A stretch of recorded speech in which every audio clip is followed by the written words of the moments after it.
Shabbat Shalom, my friends, and welcome back to our Torah conversations. I just returned from the Alpha Epsilon Pi Fraternity International Convention in Phoenix.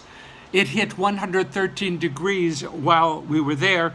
I am now huddling in a blanket because it is only in the low 90s here in Santa Monica. It's freezing. Well, enough of that. Okay. Anyway, it is in the low 90s, and it was 113 degrees in High Ross, and that's the way it is. Our Sedra is Re'eh. Deuteronomy 11:26 and following. While in Phoenix, I found myself one evening describing to a friend how Deuteronomy is known for three powerful overarching themes. Now, how else would you expect that I would spend my leisure time at a fraternity convention discussing Torah? Obviously. In any event, those three themes are the centrality of Jerusalem and its temple, the utter rejection of idolatry, and the inevitability of reward and punishment. From the opening words, this week's Sedra speaks in terms very familiar to us. See, I set before you this day blessing and curse. Blessing if you obey the commandments of the eternal your God, and curse if you do not obey the commandments of the eternal your God. And then immediately, the text describes in high detail how places of idolatrous worship are to be torn down and ground into the dust, while the central sanctuary is to become the only place appropriate for sacrifice to God. Deuteronomy certainly makes clear the basis for the perception that monotheism is a very intolerant religious tradition. But that's a discussion, a worthy discussion, for another time. So let's set that aside. Let's look at the third Deuteronomic theme this week. The third theme, Jerusalem. Jerusalem is one of my absolutely most favorite cities in the world, a city which Risa and I were privileged to call our home for 12 years. I still think of it as my home. I always will. Now, Jerusalem is never mentioned explicitly by name anywhere in the Torah. That fact alone is quite amazing. All that we have are allusions to Jerusalem, as when we met the non-Jewish priest king Melchizedek in the book of Genesis. Melchizedek is referred to as Melech Shalem, the king of Shalem, of Salem, and most commentators now identify Shalem. Salem is an early name for Jerusalem, Yerushalayim, Shalem, Yerushalayim.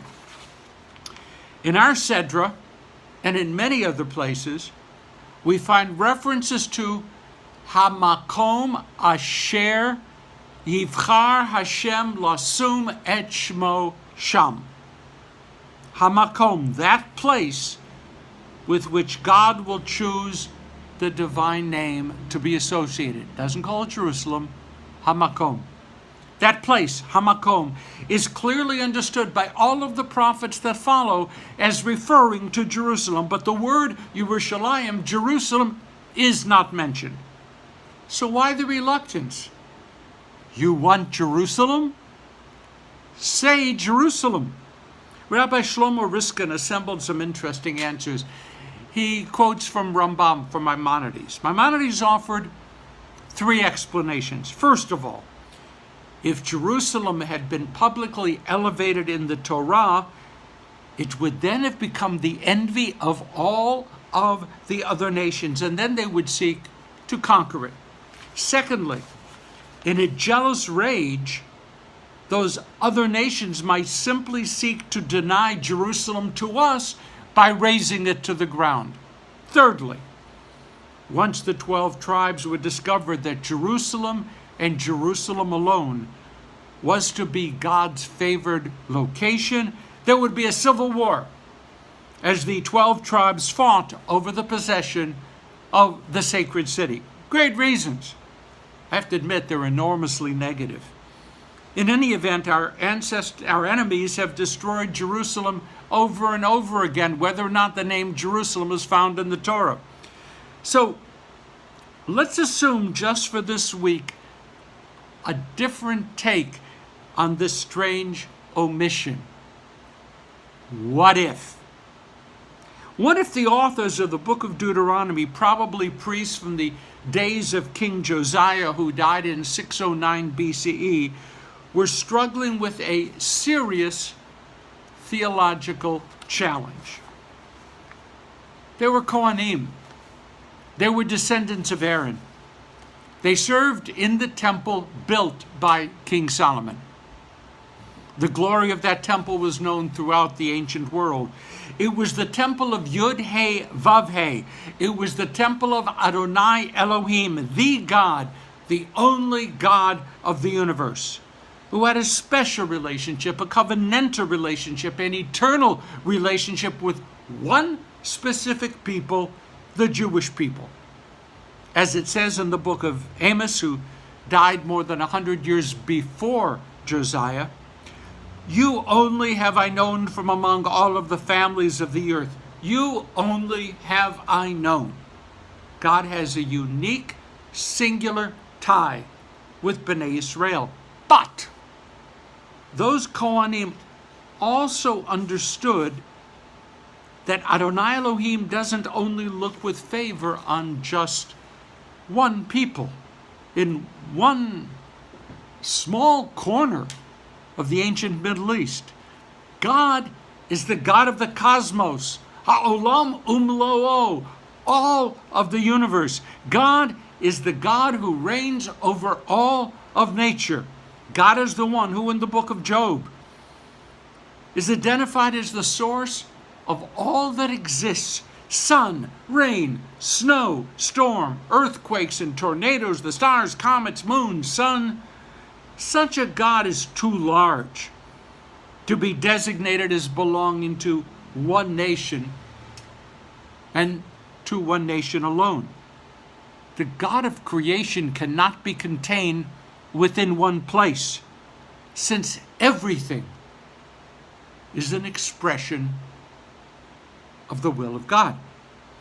What if the Kohanim, what if the authors of Deuteronomy chose to play down the explicit nature of Jerusalem here so as to send us all a signal, a teaching, a warning, a lesson? Yes, I am in covenant with the people Israel. Yes, the navel of my universe, the one place that connects earth to heaven and heaven to earth, is Jerusalem. And the heart of Jerusalem is the Temple Mount. But I am so much more than one covenant in that one land. All of the earth is mine, and the heavens as well. God says that God cannot be contained within the walls of one sanctuary, one city, or one nation. In fact, God cannot be contained at all. Now, according to this hypothesis, those Kohanim, the authors of Deuteronomy, grasp that there are both particularistic and universalistic aspects to the nature of our people's ties with God. Yes, hey, we possess Torah. Yes, we are in covenant with God. Yes, we will be judged more harshly than anyone else if we violate the ethical and moral demands of God. But also, yes, we are commanded to be La'or Goyim, a light unto the nations. And yes, the book of Genesis says, through you all the families of the earth shall be blessed. And yes, you certainly know this, Ki mitzion tetzei Torah, for out of Zion, Jerusalem, one city, from out of Zion shall Torah go forth. We are a particular people with a universal mission. So Jerusalem is alluded to but never specifically mentioned in the Torah, just so that its very absence might awaken us to the true nature of our people's sacred calling. Our story is centered in Jerusalem. But our story cannot be contained within Jerusalem.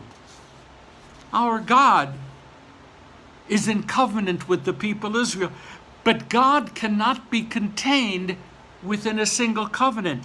Our sacred obligation is to study Torah and to live Torah. Good. But our mission cannot be contained within our own community, within our own people. Our calling is to help the nations of the world come to embrace the moral and ethical core of Judaism. We are thus a deeply particular people with an astonishingly universal message. Wow. Now, True Confessions, what we have just gone through this week is Midrash. We have created a Midrash of our own, based upon a textual anomaly in our Sedra. Is our Midrash an actual explanation as to why Jerusalem is not specifically mentioned in the Torah? Nobody listening? The answer, no. It's not an actual explanation. But does our own creative, unique Midrash possibly throw a light of truth on our role in this very troubled world, my friends? I think that perhaps it does. Okay, so that's it for today. Have a wonderful Shabbat as you ponder the case of the missing Jerusalem. And please, take the time to hit share so that others might share in our perplexity. Have a wonderful Shabbat. See you next week.